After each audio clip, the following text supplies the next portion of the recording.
시간이 조금 이렇게 지체돼서 토론회를 가급적 빠르게 진행을 하도록 하겠습니다.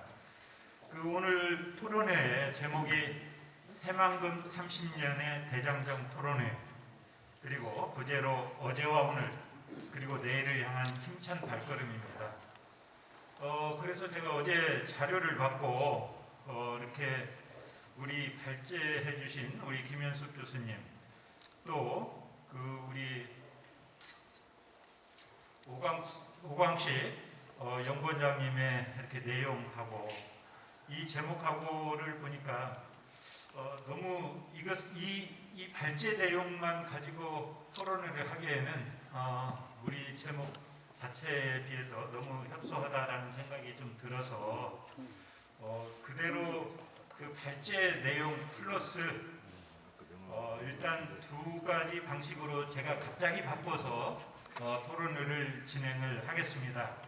그래서 방금 발제해 주신 두 분 연사님의 내용 플러스 어제와 오늘 새만금 한번 이렇게 한 턴으로 5분씩 각 토론자들한테 기회를 드리겠습니다. 갑자기 바꿔서 죄송합니다. 그리고 한 3분 정도씩 다시 내일을 향한 힘찬 발걸음이라는 소재로 의견들을 한번 주시면 그놈을 듣고 나서 다시 토론의 시간을 질의의 시간을 갖도록 그렇게 하겠습니다. 그리고 두 분 발제해 주신 우리 김현숙 교수님하고 오광식 원장님께서는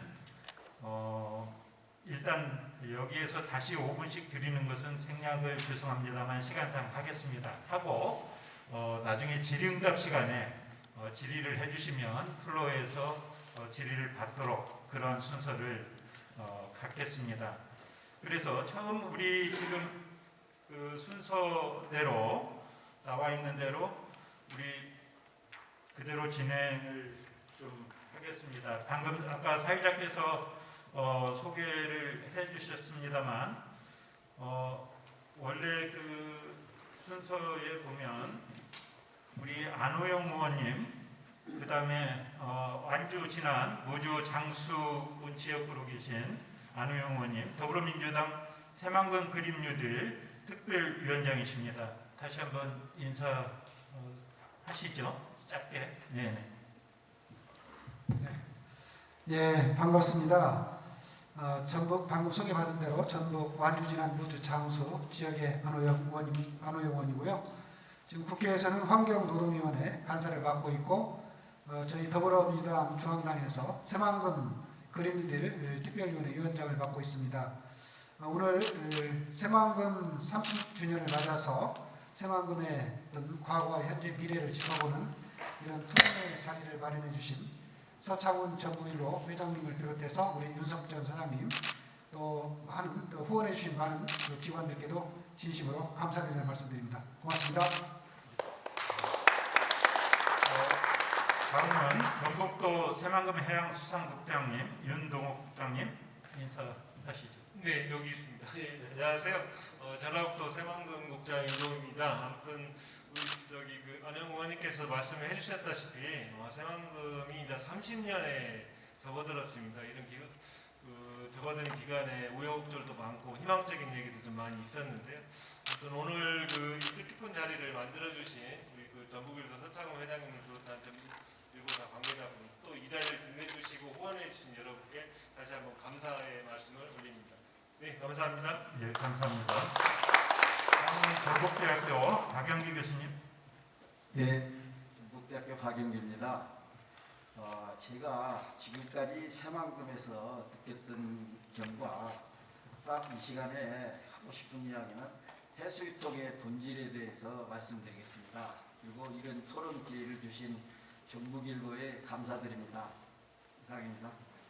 예, 감사합니다. 다음은 전북대학교 이병석 교수님. 네, 전북대학교 이병석 교수입니다. 저는 이제 지방공학을 전공하는 공학자로서 이 새만금의 특히 내륙 인법에 대해서 많이 관심을 가지고 있었습니다.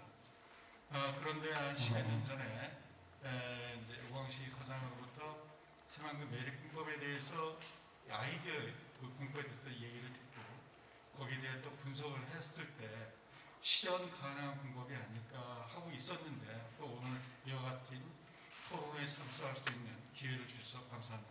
이상입니다. 네, 감사합니다. 다음은 황병운동연합 전 사무처장님 이정현 처장님.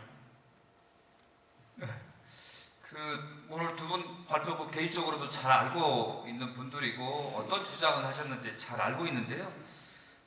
가장 크게 사실은 변화가 있는 게 있습니다. 30년 만에 가장 크게 달라진 게 해수유통이고요. 그 해수유통 이후에 새만금을 어떻게 채워야 할 것인가, 이 부분이 오늘 토론의 핵심이 되어야 되는데, 사실 예를 들면 그 가게가 크게 바뀌었습니다. 이 한우 소고기 파는 집에서 삼겹살집으로 바뀐 셈이라고 볼 수도 있을 것 같은데, 실제로 계획은 옛날 메뉴판은 그대로 옛날 한우 팔던 시절의 메뉴판이 아니었나 이런 생각이 듭니다. 그래서 저는 해수유통 이후에 무엇이 정말 달라졌고 앞으로 무엇을 담아야 하는지를 중심으로 말씀을 드리겠습니다. 예, 감사합니다. 다음은 최선호 주식회사 태평양 회장님. 주식회사 대표님 최선호입니다. 오늘 이 자리 이렇게 저같은 이렇게 크지 않은 소인들을 이렇게 불러주셔서 감사하고요. 저희는 이제 친환경적인 거와 문화 콘텐츠를 가지고 우리가 가야 할 우리 후세한테 우리 자손들한테 물려줘야 할 그런 질문과 또 그러지 않고 전북이 아쉬워가지고 외부에 아까 청장님 말씀하셨듯이 10대 기업을 넣으시는데 그러지 않고도 우리 전북 자체에서 해결할 수 있는 방법 이를 또 모색해봐야 된다 생각이 있어 그런 부분에 대해서 여러분들이 다 잠시 말씀드리겠습니다. 감사합니다. 예, 감사합니다. 마지막으로 조상진 전북일보 개건 논설위원. 예, 반갑습니다. 전북일보는 이제 70년 연륜인데요. 새만금 지금 30년으로 되어 있어요.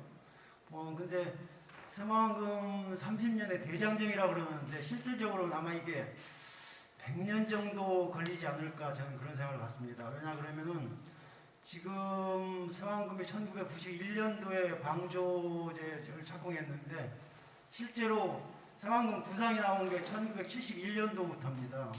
그 당시에 옥서 개발 간척지구 사업이라고 해가지고 옥구하고 서천을 연결하는 것이 1단계였고 2단계가 옥구하고 부안 연결하는 것입니다. 오늘날의 새만금이죠. 그러니까 1971년도부터 시작하면 지금 벌써 50년이 됐죠. 그런데 지금 이번에 만든 새만금 MP에 따르면은 2050년이 4단계 완료되는 시점입니다. 앞으로 30년이 걸리죠. 그러니까 지금 현재 계획상으로는 지금까지 30년, 앞으로 30년에서 60년입니다. 그리고 그 전에 구상 단계 20년. 아마 그리고 2050년에 완료가 되기가 힘들 겁니다.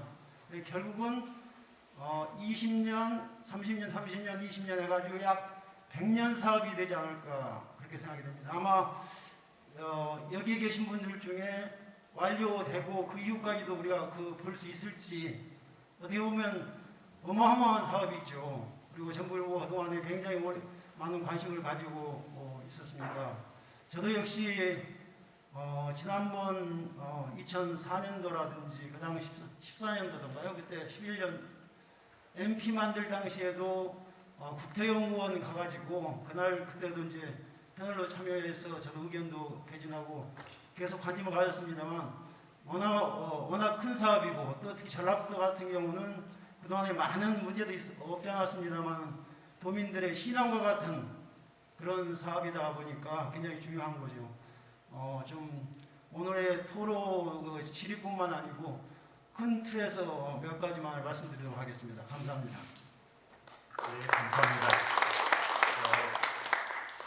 다시 한번 말씀드리면 오늘 토론은 각 토론자분들한테 제가 2번의 기회를 드릴 겁니다. 그래서 한 번에 다 하시려고 이렇게 시간 많이 끄시지 마시고 5분 정도를 해서 어제와 오늘의 새만금 그리고 이렇게 새만금 제목에 있듯이 새만금 30년, 저는 그 제목을 보고 오랫동안 했다 그런 생각도 들지만 또 한편으로는 참 우리가 너무 무능하다라는 생각도 한편으로는 듭니다. 그래서 어제와 오늘 내 제목, 그 다음에 오늘 우리 김현숙 교수님하고 오광식 원장님께서 발제를 해주셨던 그 내용을 포함해서 방금 소개했던 그 순서대로 안호영 의원 국회의원님께서부터 이렇게 한 5분 정도씩 의견을 먼저 주시기 바랍니다.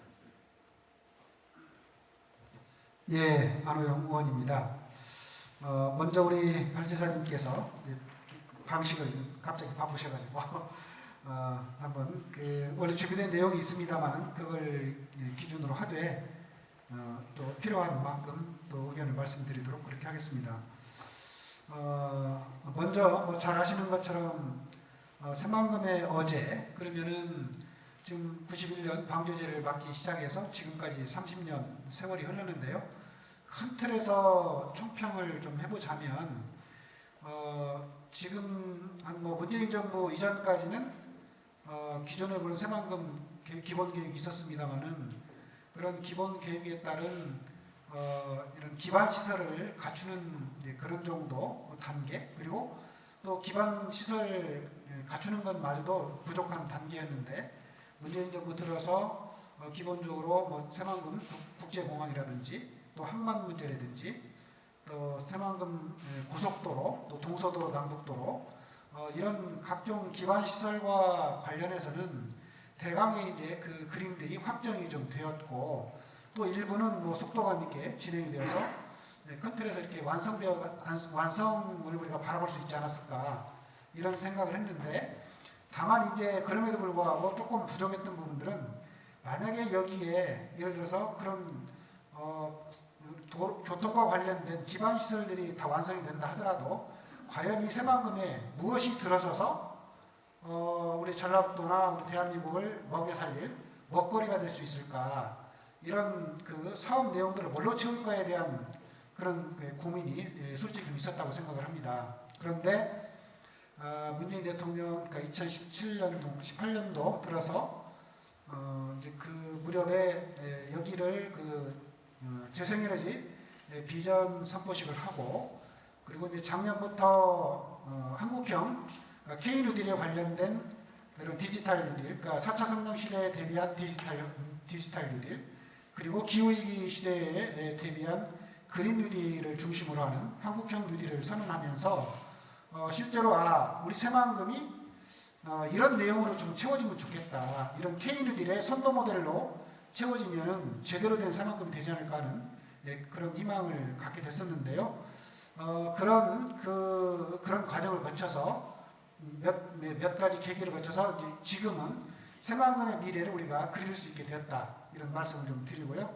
조금 더 자료에 입각해서 좀 말씀드리면, 말씀드린 것처럼 문재인 정부가 이런 기후변화라든가 경제사회 전반의 구조적 변화에 대응하기 위해서 한국판 뉴딜 종합계획과 탄소 중립 추진 전략을 발표를 했고, 또 바로 얼마 전이죠. 4월 7일 날 관계부처 합동으로 새만금 그린 뉴딜, 디지털 뉴딜 종합 추진 방안이 이렇게 확정이 됐습니다. 그래서 결과적으로는 이 의미는 이 새만금이 한국판 뉴딜을 전국적으로 이제 이렇게 적용이 앞으로 가야 될 텐데, 새만금이 그런 선도 모델, 그러니까 먼저 시범으로 할 수 있는 그런 지역으로 국가적으로 이제 확정을 지었다는 거죠. 그래서 앞으로 이게 선도 모델이 되기 때문에 여기에 K-뉴딜과 관련된 여러 가지 구상들을 실험적으로 조기에 추진함으로써 성과를 내면 이걸 전국적으로 확산시킬 수 있는 그런 모델로서의 위치를 갖게 되지 않았나, 그런 생각이 듭니다. 예를 들어서 구체적으로는 거기에 재생에너지와 관련된 이런 그 세계적인 재생에너지 단지를 만들고 그것과 연계된 그린 수소, 그리고 또 그것을 산업적으로 연계하는 재생에너지를 100% 사용하는 아리백 산업단지, 그리고 이제 이런 자동차를 포함하는 자동차 드론이나 이런 것들을 포함하는 모빌리티 산업들을 이렇게 연계시키는, 융복합시키는 이제 그런 것들을 통해서 K-뉴딜을 확산시키는 그런 선도 모델, 테스트 베드로서의 이런 그 새만금을 우리가 생각하게 된 것 같고요. 예, 그런 의미에서 그런데 한 가지만 말씀을 좀 드리자면 이렇게 위치를 부여받는 데 있어서 관계부처 합동으로 또 비상경제 중앙대책본부 차원에서 이렇게 새만금의 미래를 이렇게 확정을 지었는데 새만금 사업을 가지고 이렇게 국가적으로 논의한 건 이번이 참 처음이었다 이런 말씀드리고요. 그것이 이렇게 된 데는 그 정세균 국무총리를 비롯해서 또 이번에 새로 오신 양춘모청장님 또 송하진 지사님 등 많은 분들의 그런 노력 또 우리 더불어민주당 새만금 그린뉴딜 특별위원회가 여러 가지 측면에서 이런 비전들을 세우는데 당과 정부와 이런 당정청이 함께했던 그런 노력이 있었다라는 점을 한번 말씀드리겠습니다. 그래서 이제는 새만금 사업이 큰 틀에서 방향이 정리됐기 때문에 지금 앞으로 남은 문제는 실제로 세부적인 문제점들이 혹시 있는지 검토하고 속도감 있게 빠르게 진행하는 그런 과제가 남아있다고 생각하고요.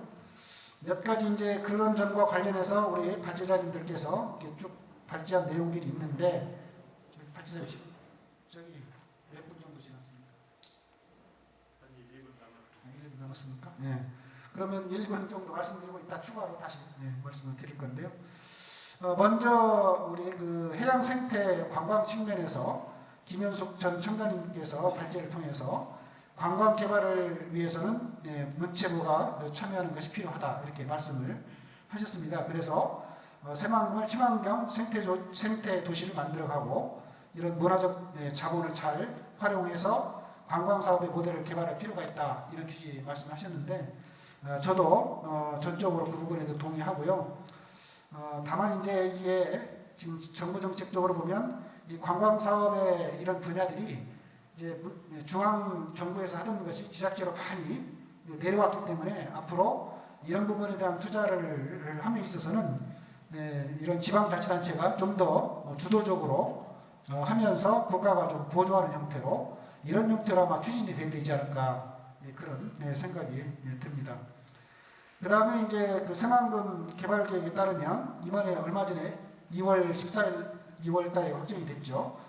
새만금 수질 개선 대책에 대해서 단기 대책과 장기 대책으로 나눠서 이렇게 추진하게 되어 있고 그래서 2023년까지 새만금에 지금 관문 2개에다가 하루에 2번씩 해수를 유통하고 그 결과를 가지고 2023년 이후에 향후의 해수유통 문제라든가 해수유통의 규모나 방법 여러 가지 부분에 대해서 그 논의하는 이런 계획으로 지금 되어 있는데요.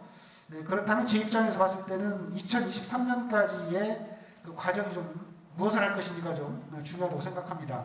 2023년까지 아무것도 안 하고 있다가 2023년 이후에 그런 결정을 하려고 하면 또다시 연구 용역하고 하는 복잡한 문제들이 생길 것 같은데 어차피 2023년까지 해수유통을 지금 현재 하는 상황이고 그 관계들을 모니터링하고 연구해서 2023년도에 이후에 그 결과를 가지고 뭔가를 항구적으로 해수유통을 할 것인지 말 것인지 혹은 뭐 여러 가지 그런 평가를 해야 된다면 2023년까지 사이에 이런 그 해수유통과 관련된 해수유통의 규모의 방법 그리고 또 새만금호를 관광 레저 산업이 가능한 걸 하려고 그러면 무엇이 또 추가로 더 필요한지 또 이런 것들이 수산업에 미치는 영향은 또 어떻게 되는 건지 하는 그 해수유통과 관계된 그 전반적인 사안에 대해서 이런 농식품부라든가 환경부라든가 해수부라든가 이런 부처들에서 연구 용역들을 통해서 그 결과들을 가지고 2023년도에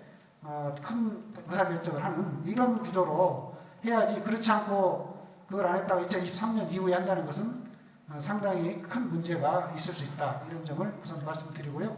우선 이 정도 말씀드리고 나중에 또 말씀드리겠습니다. 예, 감사합니다.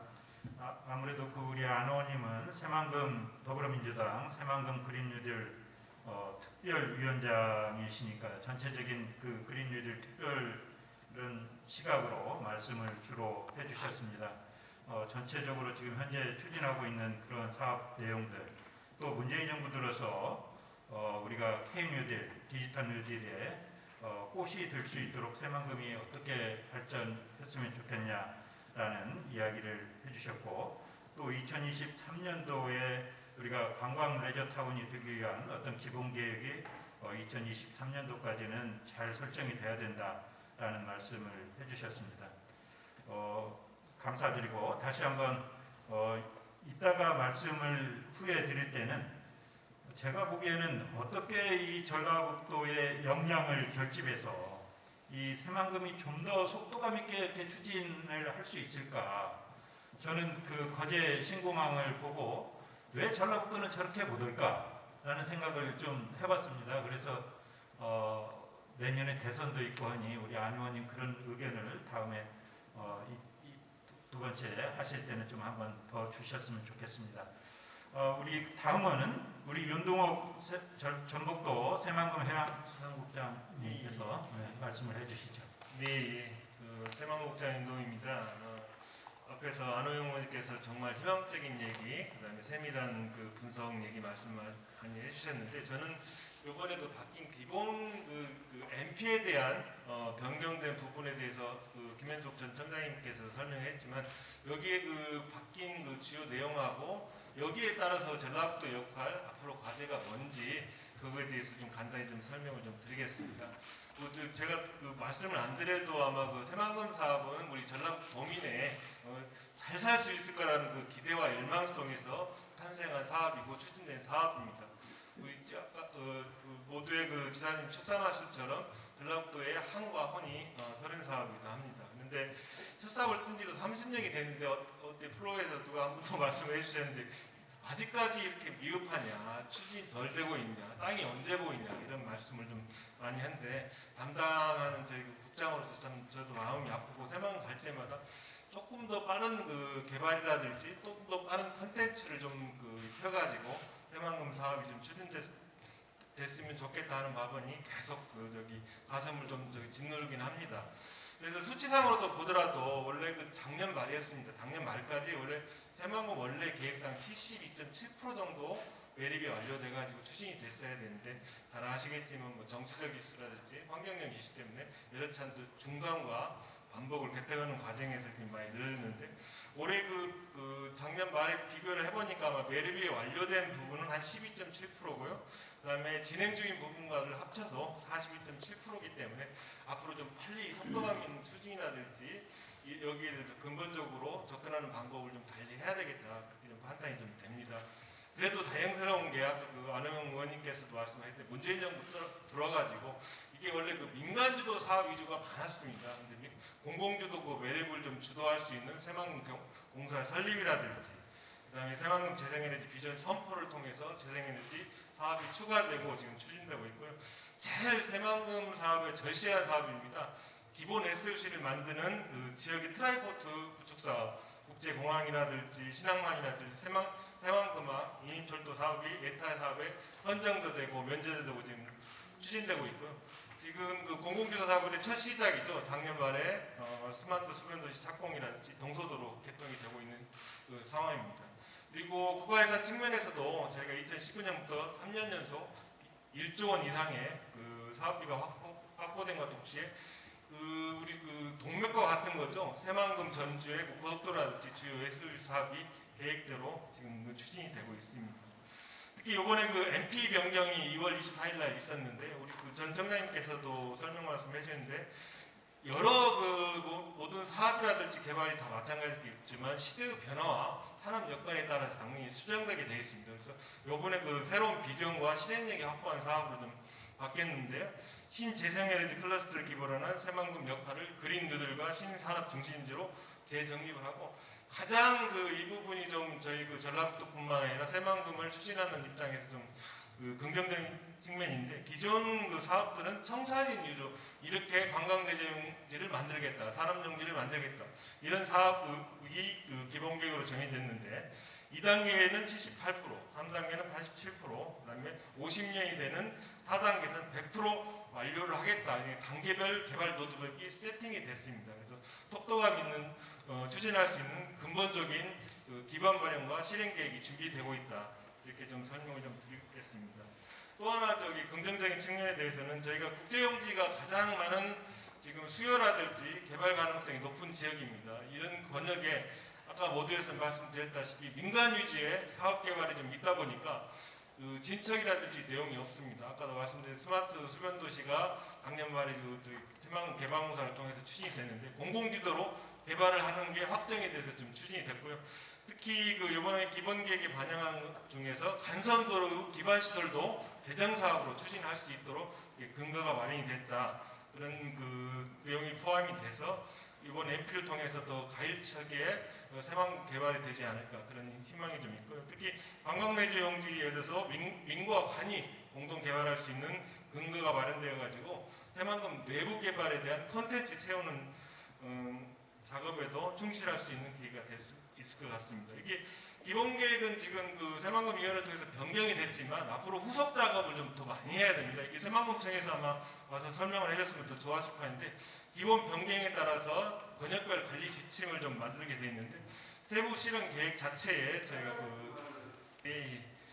제가 좀 빨리 좀 진행하도록 하겠습니다. 아무튼 이런 과정을 통해서 특히 시군의 입장들이 아마 좀 첨예한 것 같습니다. 그런 내용들을 좀 잘 반영을 해서 새만금청과 그 호흡을 좀 마치도록 하겠습니다. 그리고 저희들 역할 자체가 아까도 얘기했지만 조금은 여러 가지 그 카테고리별로 나눠져 있는데 제일 급한 게 지금 공공주도 개발 참여에 대한 기회라든지 내용을 많이 늘리는 거고요. 특히 여기 그 안호영 의원님이 계시지만 안호영 의원이 대표 발의해진 새만금 사업법이라든지 그다음에 조사대한 특례법 상에서 새만금 지역을 그 투자 위치, 투자 그 지능지구로 지정하게 된 그런 법이 있습니다. 현재 새만금 사업법은 그 법사위에도 계류되어 있고 조사특례 제한법은 지금 그 기재위에 계류되어 있는데 이걸 적극적으로 의원님이 지지하에 통과돼서 새만금이 정말 투자 여건이 좋고 앞으로 새만금 개발할 수 있는 여건을 좀 만들도록 할 예정이고 아까 예산 문제도 좀 말씀을 좀 드렸는데 예산이 아마 순기별로 정확하게 딱딱딱 떨어지면서 중앙예산이 투입이 돼야 새만금은 적기 개발이 가능하다고 판단됩니다. 이 적기 투입이라든지 또 관련된 행정 절차 이행 그다음에 새만금 사업의 아까 이제 수산용지 부분에 대해서도 아마 기존 어민 되셨던 분이 불만이 많은데 그런 민원 해결이라든지 시군 간의 조율을 어떻게 할 것인가를 좀 많이 고민하면서 조율을 좀 해야 될 것 같고요. 특히 이런 과정에서 정치권이라든지 언론이라든지 우리 도민들의 적극적인 지지와 응원이 좀 많이 필요할 것 같습니다. 이상으로 마치겠습니다. 예, 감사합니다.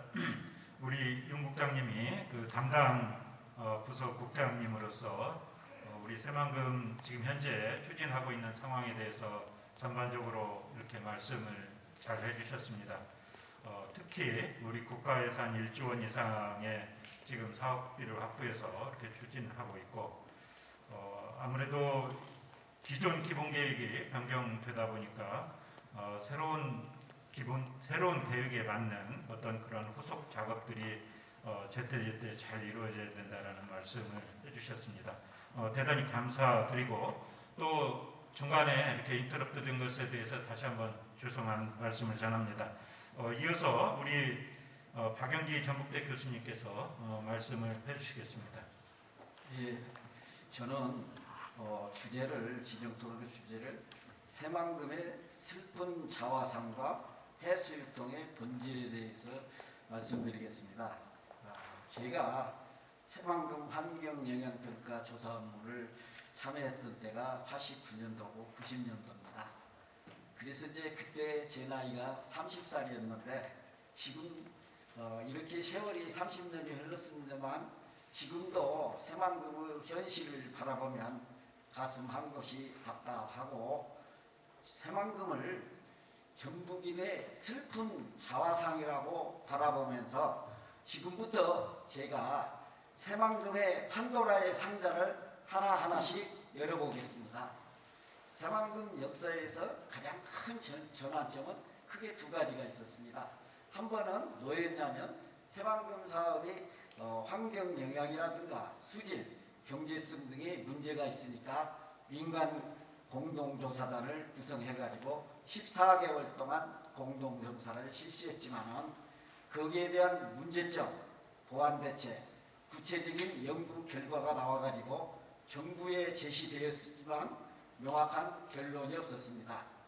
이러한 과정이 지속되면서 환경단체가 반대운동으로 일관했고 수차례의 토론을 개최했지만 결론은 역시 찬반 양론으로 끝났습니다. 두 번째 큰 전환점은 문재인 정부가 들어와 가지고 민주당 일색으로 국회의원과 도의회를 구성하였지만 신정부 신환경단체를 옹호하면서 지금까지 가장 중요했던 새만금 유형 2단계 수질 개선 용역 종합평가 결과를 어떻게 내놨냐면 적극적 해수유통이라고 하면서 하루 이해라고 하는 애매모호한 결과를 내놓고 말았습니다. 자, 이런 새만금의 진행 과정에서 제가 하고 싶은 이야기는 우리 전라북도의 정치 집단은 선거 때만 되면 와서 표를 달라고 하였고 환경단체의 주장에 편승해가지고 자기 자신의 정치적인 입지나 이렇게 확대하고 예산활동이나 도민의 목소리에는 아랑곳 않고 공허한 메아리가 되었습니다. 자, 그러면 환경단체는 30년 동안 합리적인 비판이나 어떤 과학적인 자료 제시도 없었고 잘못된 어떤 정보를 가지고 끈질기게 견강부의 논리를 주장하고 하면서 대안도 없이 오로지 30년 동안 해수유통만 줄기차게 요구해 왔습니다. 그 다음에 또한 언론도 보면 편향 보도를 하면서 시민과 환경단체에 동조를 했고 새만금 환경운동가는 있어도 새만금 환경 전문가는 존재하지 않았습니다. 자, 학교에서 보면 또 중앙에 있는 교수들은 연구잔치를 벌이고 친정부 활동을 하는 교수들은 정부 입맛에 맞는 어떤 연구 결과만을 도출할 뿐이었습니다. 자, 공사 입장에서 보면 농어촌 공사는 공사의 주도권을 갖고 농업에 관련된 계획에만 관심이 있었고 우리 수자원 공사를 보게 되면 안경강 수질을 개선할 수 있는 하천 유지 용수 공급은 환경단체와 묵시적으로 동조하고 회피하고 해가지고 만경강의 수질을 악화시켰으며 결국은 새만금 수질에도 악영향을 초래했습니다. 또한 기회가 있을 때마다 공사에 참여하려고 하는 그런 관심뿐이었습니다. 자, 그러면 또 환경부를 한번 봅시다. 전라북도를 앞장 세워가지고 수질 논란의 모든 비난과 책임을 회피하고 혼란을 가중시키고 지금도 검토 중이라고 할 뿐 어떤 진행할 의지가 없었습니다. 지금까지 진행되면 새만금의 수질 개선 업무에서 벗어나고 싶은 모양이에요. 그래서 아직까지도 물어보면 원론적인 입장만 되풀이하고 있고 지금까지 제가 여러 번 이 판도라 상자를 보면 너무나 오랜 시간이 경과해가지고 지지부진한 공사에 따라서 방금 보았던 전북 도민의 피로감과 정치인에 대한 실망감이 상승하고 있는 상황입니다. 아무리 사회 여건이 변화했다고 하지만 처음에 우리 전북 도민이 영원하고 부풀었던 기대와는 달리 이제 새만금 계획은 누더기가 돼가지고 땜질 방식의 개발이 되어버렸습니다. 따라서 새만금만 보면 이전 투구장이 되어버렸고 하는 것이 오늘날 전북 도민의 새만금에 대한 슬픈 자화상이라고 생각합니다. 저는 오늘 다시 한번 함양금 해수유통의 본질에 대해서 이 얘기를 하고 싶습니다. 해수유통이라고 하는 것은 수질을 근본적으로 개선하는 원리는 간단합니다. 고농도 물질하고 저농도 물질이 혼합돼서 이렇게 희석이 되는 것인데 새만금호로 들어오는 해수가 있고 새만금호 내부에 담수로 오염된 혼합된 물이 있습니다. 그것이 섞여가지고 희석되는 것을 통해서 썰물 때 나가고 다시 혼합돼서 썰물 때 나가고 그런 과정을 반복함으로써 수질이 개선되는 원리입니다. 그런데 우리가 새만금 방조제 바깥쪽에 있는 바닷물의 수질 농도를 보면 3, 4등급입니다.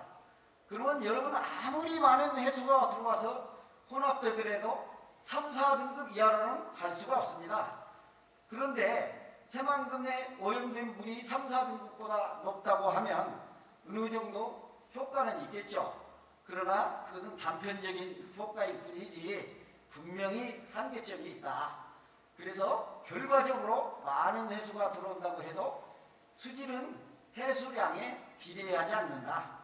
그래서 결과적으로 우리가 해수 유통도 해야겠지만은 근본적인 것은 새만금호로 들어오는 상류의 오염원의 수질 관리가 이루어져야겠고 용담댐 하천 유리용수가 만경강으로 공급되는 것이 필수적입니다.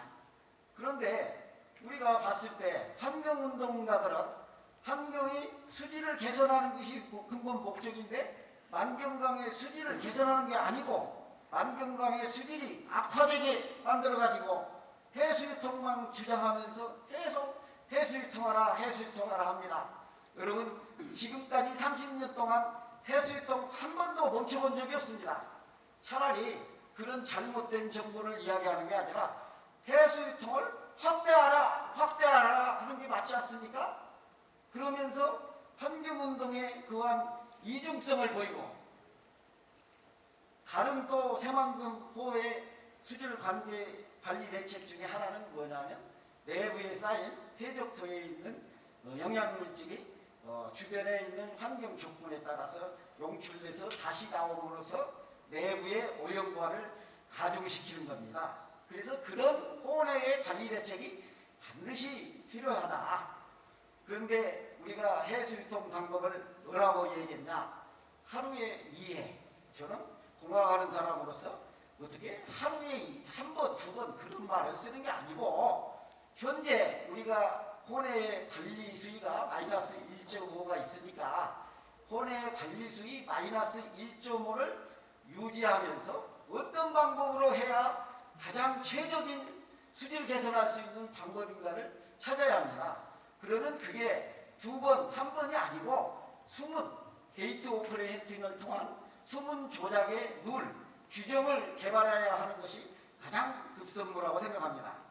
자, 그런데 새만금 방조제 일부 구간에다가 추가적으로 배수관문과 지하터널을 만들고 조력 발전을 해서 많은 장의 해수를 유입하자고 하는데 그렇게 하게 되면 관리수위 마이너스 2.5는 지켜지지 않습니다. 왜 그러냐? 새만금호는 수위마다 채울 수 있는 바닷물의 양이 정해져 있습니다. 그러면 많은 양의 해수가 들어오면 마이너스 관리수위 1.5에 빨리 도달할 뿐이지 그게 관리수위가 지켜지지 않습니다. 관리수위가 지켜진다면 새만금호가 공승선이겠습니까? 그러지 않지 않습니까? 자, 그래서 명확하게 해수유통을 하게 마이너스 1.5를 지켜지지 않는다는 것은 추가적으로 확대하면 알 수 있습니다. 그런데 만약에 관리 수위를 변경한다고 가정하면 어떤 결과가 초래될까요? 모든 것이 처음 계획대로 돌아가지 않습니다. 그래서 만약에 관리 수위를 변경하려면 이것은 또 다른 사회적인 합의가 전제되어야 한다는 것이 제 생각입니다. 왜 그러냐? 발생되는 문제점이 여러 가지가 있지만 여러 가지 문제점 중에 가장 중요한 것이 뭐냐? 내부 개발 시 계획된 토지를 확보할 수가 없습니다. 처음에 계획했던 토지를. 그래서 많은 양의 토지가 습지나 갯벌로 되돌아갈 수밖에 없습니다. 그러면 이것은 결국 뭐냐? 새만금 사업을 반대한다는 것이 되겠습니다.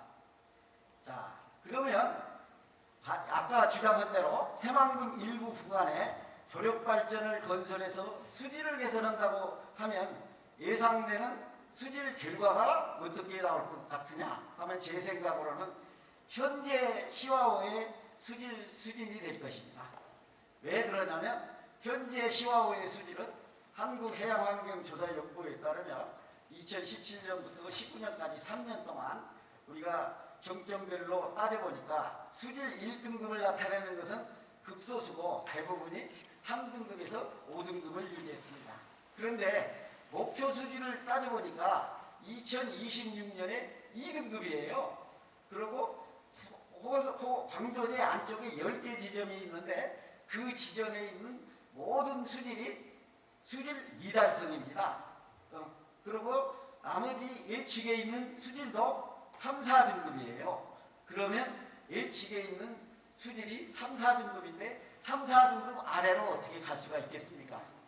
그리고 새만금호도 3, 4등급이에요. 시와호 외역에 있는 수질이나 새만금 바깥쪽에 있는 수질도 똑같이 거의 동일한 수준인데 어떻게 지금까지 환경단체는 1등급이라고 하면서 잘못된 정보를 가지고 계속 시와호와 같이 해수통하면 된다고 그럽니다.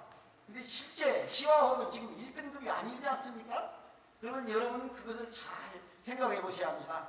이것이 새만금 수질에 대한 해수유통의 본질을 말해주고 있다고 저는 생각합니다. 자, 그러면 지금까지 환경단체가 잘못된 정보를 가지고 계속 30년 동안 해수유통 외에는 다른 대안이 없이 줄기차게 요구해 왔습니다. 자, 그런데 지난 해에 새만금 2단계 수질 개선 대책 일종의 중간평가죠. 그 용역 결과 아까 제가 이야기한 대로 적극적 해수유통 이래를 2회로 증가시킨다고 하고 2020년부터 2030년까지 전혀 환경부와 후속 대책을 내놓지 않았습니다. 그래서 환경부 입장이 주도적으로 반영된 결과를 내놓았는데 환경단체가 주장하는 새만금 수질에 만병통치약인 것처럼 하는 해수유통만 실시하고 수질 개선 대책이 안 이루어지면 수질 개선이 이루어지지 않는다면 그 책임은 누구한테 돌아가겠습니까? 여러분 한번 생각해 보세요. 지난 2월 24일 새만금위원회는 해수유통의 결정을 23년까지 모니터링을 통해서 목표 수질 달성과 수질 개선 상황을 보고 결정하겠다고 하였습니다. 따라서 제가 주장하고 싶은 것은 마지막으로 현재의 새만금 수질 개선에 대한 현명한 대책은 역시 과학적인 접근이 요구된다. 그래서 주장보다 명확한 근거와 과학적인 연구 결과를 놓고 이를 다시 검증하면서 바람직한 결론을 도출해야겠다는 것이 제 생각입니다. 이상입니다. 예, 감사합니다. 제가 5분의 시간을 드렸는데 그걸 더블로 쓰셨습니다. 다시 한번 감사드리고요. 그 새만금을 전북의 슬픈 자화상 이렇게 타이틀을 우리 박영규 교수님께서는 했습니다. 아마 보는 시각에 대해서 굉장히 솔직한 시각으로 한번 본 것 같습니다. 그래서 수질 개선 방향도 다양하게 이렇게 제시를 해주셨고 특히 상류의 우리 수질 개선이 없이는 새만금호의 전체 수질 개선이 어렵다는 이야기를 이렇게 말씀을 해주셨습니다. 아마 이게 제 개인적인 생각인데 이런 토론회가 조금 수질 개선에 대한 특히 새만금 좀 자주 토론회가 열려서 아까 환경단체 또는 학계 또는 산업체 이런 모두의 공감대가 형성되는 안이 좀 마련됐으면 좋겠다라는 개인적인 생각을 해봅니다. 왜냐하면 환경단체에서 주장했던 아까 같이 해수유통만 하면 새만금 호에 수질이 개선될 거다. 또 우리 박 교수님 의견은 전혀 또 다른 의견들이 있어서 이러한 것들에 대한 어떤 열린 토론회장이 참 중요한 것 같습니다. 시간상 다음으로 바로 넘어가도록 하겠습니다. 다음은 우리 이병석 전북대 교수님께서 말씀을 해주시겠습니다. 네. 저는 지금 1991년이죠. 새만금 매립공사 시작하고 벌써 30년이 세월이 지났는데요. 지금 여러분도 새만금을 가보시면 대부분 지역이 아직도 물속에 잠겨 있는 모습을 볼 수 있습니다. 어느 쪽이 바다이고 어느 쪽이 육지인지 매립 지역인지 모를 정도로 공사 진척은 거짓다고 생각이 듭니다. 그 원인이 여러 가지 있겠지만 우선 매립 자체가 원활히 추진되고 있지 못하다는 생각입니다. 저는 지방공학을 전공하는 한 사람으로서 매립분법에 관심을 가지고 매립 또 조달 방법이 분장항 수역의 준설 매립, 방조제 의회에서의 준설 매립, 방조제 호선의 준설 매립 등으로 변화하는 과정을 보고 있던 중 12년 전에 당시 주식회사 이노비아 대표인 오광식 대표로부터 건식 내부 굴착 매립에 관한 생각을 듣고 내부 굴착으로 발생되는 굴착 사면에 관한 수치 해석을 의뢰받아 검토하였습니다. 검토한 결과 새만금 보고자료에 있는 지질 현황도 및 퍼즐 정수값을 이용하여 사면 안정 2.0 이상으로 사면 안정에는 문제가 없었으나 파이핑 현상이 우려되어 타수벽을 지하 40m까지 설치하여 검토한 결과 파이핑 안전율이 2.0 이상으로 안전율이 확보되는 것으로 확인되어 안전성에 문제가 없음을 확인할 수 있었습니다. 오 대표의 아이디어는 기존에 이미 개발되어 수없이 이용되어 방법을 반복적으로 이용한 것으로서 단지 발상의 전환을 위한 공법이라고 생각합니다. 특히 요즘 논의되고 있는 해수 유통이 이루어진다면 새만금에 필요한 농업용수, 생활용수 등을 위한 담소가 자연적으로 조성되는 등 이 공법의 장점이 부각된다 할 수 있겠습니다. 이 공법이 정면적으로 시행하기가 힘들다면 부분적으로 적용하여 보는 것도 고려해 볼 수 있지 않나 하는 생각입니다. 이상입니다. 예, 감사합니다. 아주 짧게 말씀을 해주셔서 더더욱 감사합니다. 우리 유 교수님께서는 주로 매립이 이렇게 거두게 일어나는 그런 현상에 대해서 말씀을 해주셨고, 아까 우리 그 원장님께서 제시하셨던 그런 공법을 이용하면 좀 빠르게 할 수 있다는 말씀을 해주셨습니다. 다시 한번 감사드리고 다음으로 또 넘어가겠습니다. 조금 전에 박 교수님께서 새만금 외측의 수질이 3, 4등급이다 이렇게 말씀하시는데 또 큰일 날 수도 있습니다. 3, 4등급 선여도 해수장 있고 변산 해수장 있고 3, 4등급에 사람들이 오겠습니까? 저희 집 앞에 가면은요 물이 동해안보다 더 밝습니다. 새만금 외측이 어떻게 3등급, 4등급이 됩니까? 그 수질조사 하셨습니까? 이렇게 해서 만약 우리 전라북도에 관광객들이 안 오게 되면 그에 대한 책임을 어떻게 지실 겁니까? 그런 부분은 정확한 데이터를 가지고 그거를 제시하시고 말씀해 주시고요. 하나만 더 말씀드리겠습니다. 해마으로 30년 동안 정부에서 개발 계획을 4번을 변경을 해서 진행하는 것에 대해서 우리 어민들은 그리고 근처에 사는 주민들은 아까 오셨던 어촌계장님들은 정부를 믿고 기다렸습니다. 농지도 주겠다. 양식단지 2,000에다 만들어주겠다. 농림부 문서에 1991년 10월 17일 날 문서에 다 나와 있습니다. 근데 아직까지도 그 이행을 안 하고 있습니다. 정부에서. 그러니 아까 같은 그런 어민들이 어촌계장님들이 울분에 처서 와가지고 표현은 못하겠고 화는 나고 얼마나 그러고 가시겠습니까? 전국일보 같이 이렇게 큰 회장님이시죠? 전국일보 같이 우리 전라북도를 대표하는 큰 신문사에서 개최를 하게 되면 다 많은 편을 놓쳤습니다. 토론자 놓쳤습니다. 그러면 진짜 지역민들이 어떻게 살고 있는가도 한 번쯤은 그분들 얘기 좀 들어봐야 되지 않겠습니까, 회장님? 진짜 여러분 새만금 얘기만 들어도 울분이 솟아오릅니다. 말이 안 나와요. 할 얘기가 너무 많다는 겁니다. 너무너무 많은데 기회는 안 주고 계속 이상한 정보들만 해가지고 개발 계획만 만들어가지고 그것도 제대로 되지도 않고 우리가 못하겠습니까? 정부에서 개발 계획을 잘못 만드는 거예요. 그렇게 해놓고 우리 인근에 사는 하대어민들 다 나를 떠나고 도서민들 살 수 있는 다 굶어지고 있을 수밖에 없는 그런 지경에 와 있어요.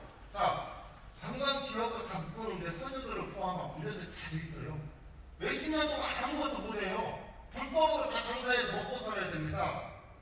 자, 새만금 외 지역은 물고기들이 살 수 없는 공간으로 전락이 됐어요. 배수관물을 올리면 물고기들이 밖에 있다가 대기하고 있다가 민물길을 따라 올라갑니다. 배수관물을 닫으면 물고기들이 죽습니다. 또 썩습니다. 그렇게 해서 수질이 나타나요. 하셨었던 거예요. 회장님, 그래서 앞으로라도 이런 토론회, 아까 박 교수님이 얘기하셨는데 저는 진짜로 이런 부분을 기회를 삼아서 끝장 토론회 한번 하고 싶습니다. 무엇이 문제인지. 진짜 이런 부분을 제가 언성을 좀 많이 선생님이 죄송한데요. 말씀하신 아니, 3, 4등급은 제 얘기를 우리 주민들한테도 어민들한테도 기회를 좀 주십시오. 이상으로 마치도록 하겠습니다. 예, 감사합니다. 혹시 우리 박 교수님 거기에 답할 것이 있나요? 예, 네. 아까 그 수질 촬영은 제가 3, 4등급으로 이야기하는 것은 한국해양환경연구에 나와 있는 걸 가지고 이야기하는 거예요. 제가 그냥 이야기하는 게 아니라 그 연구를 한번 찾아보세요. 예. 군산에서 태어나서 지금까지 군산에서 살고 있습니다. 제 이름은 심승섭입니다. 여러 토론자님들께서 아주 핑크빛으로 좋은 말씀 잘 들었습니다. 그런데 제가 드리고 싶은 말씀은 우리가 집을 지을 때 기초공사를 잘 해야 그 집이 튼튼한 것은 다 아는 그지의 사실입니다. 그런데 기초공사는 엉터리로 하고 집을 페인트 칠을 잘하고 잘 가꾸면 그 집이 오래 갈까요? 지금 수변도시 같은 데를 제가 조성한 것을 제 아는 상식으로는 군산에서 도안 쪽으로 방조제를 가다 보면은 첫 번째가 망경강이고 그 다음이 동진강이죠. 그래서 방조제 안쪽으로 호소라고 그러잖아요. 우리 보이니까 지금 수변 도시를 만드는 복도를 흙을 만드는 것을 호소 바닥을 9m를 깝니다. 그래서 그 면적이 제가 알기로는 자그마치 1,500만 평을 9m를 훑어가지고 그 복도를 해서 수변도시를 만드는 걸로 제가 알고 있습니다. 그런데 그렇게 되면 아까 말씀하신 대로 관광객이 올까요? 거기에 퇴적이 돼가지고 썩은 물이 악취가 나는데 그 수변도시로 27만, 70만 명, 50만 명 인구가 올까요? 제가 볼 때는 그런 기본적인 관계를 정확히 정립을 해가지고 일단 진행이 돼야 되지 않을까.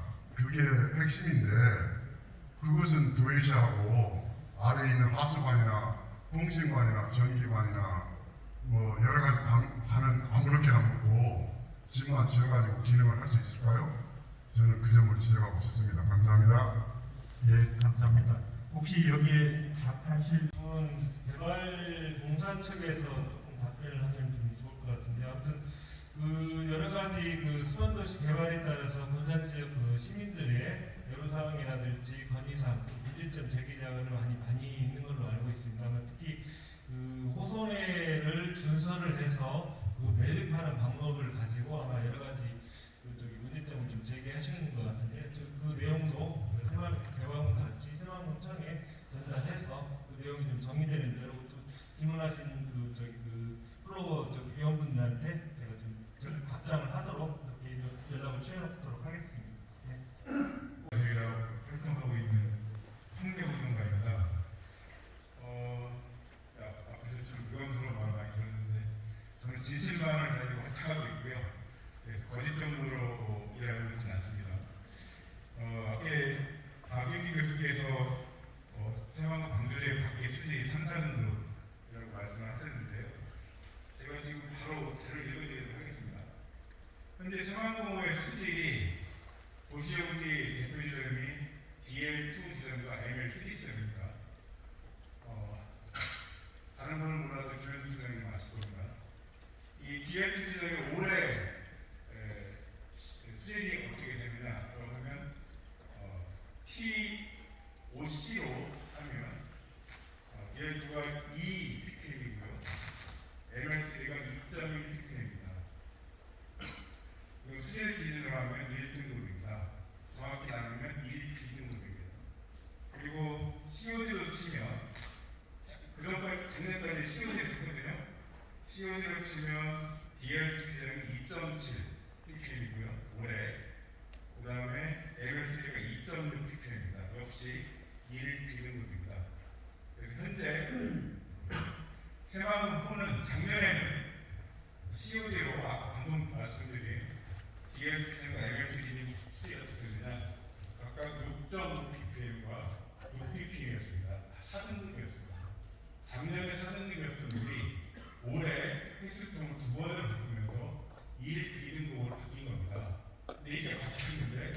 밖에 가장 우리 3, 4등급이다라고 그것도 해양 무슨 정도요? 한번 가서 확인해 보셨으면 좋겠고요.